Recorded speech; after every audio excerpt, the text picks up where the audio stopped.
Magandang araw sa inyong lahat. Ngayon, tatalakayin natin ang buhay ng isang kilalang aktor sa pelikulang Pilipino, si Vic Vargas. Alamin natin ang kanyang makulay na kwento mula sa kanyang kabataan, mga nagawa sa showbiz hanggang sa kanyang pagpanaw. Dito lang sa Pinoy Wisdom.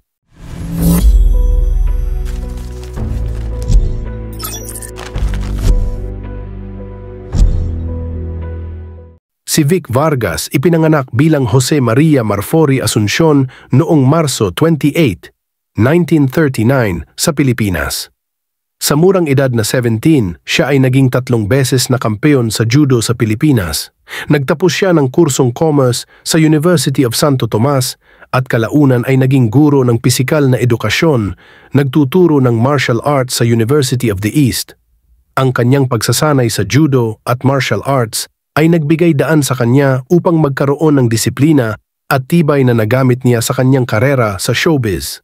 Si Vic Vargas ay pumasok sa mundo ng showbiz noong huling bahagi ng 1950s at nagsimulang makilala sa mga pelikulang aksyon at drama na may halong mga eksena ng kalaswaan.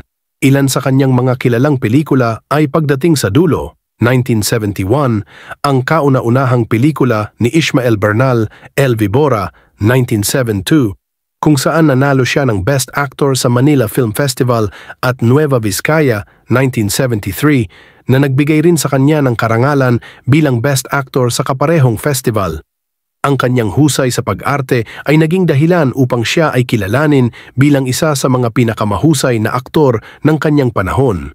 Naging tanyag din siya sa pelikulang Ang Pinakamagandang Hayop sa Balat ng Lupa, 1974, kasama si Gloria Diaz na nagsimula ng isang bagong trend sa pelikulang Pilipino.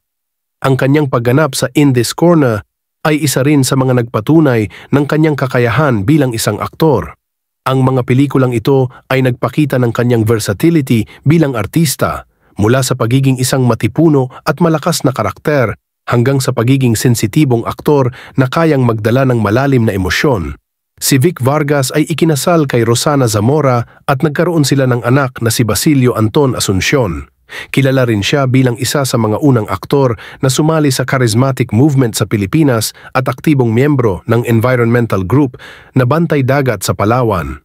Ang kanyang dedikasyon sa kanyang pamilya at komunidad ay isang patunay ng kanyang kabutihan at pagmamahal sa kapwa.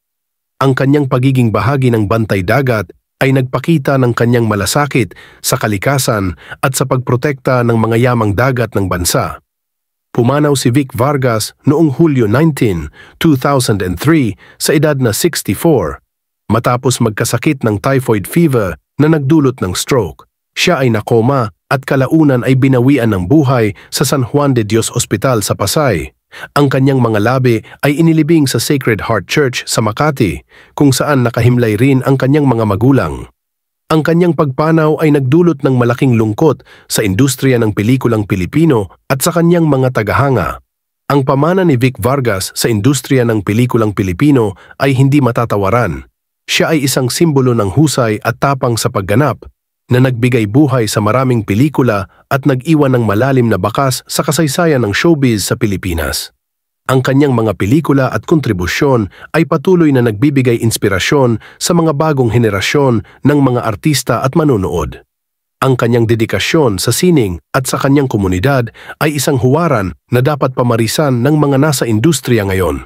At diyan nagtatapos ang ating pag-alala sa buhay ng isang dakilang aktor, si Vic Vargas. Salamat sa inyong pagsama at huwag kalimutang mag-subscribe at pindutin ang notification bell para sa higit pang mga kwento ng inspirasyon at impormasyon. Hanggang sa muli, paalam!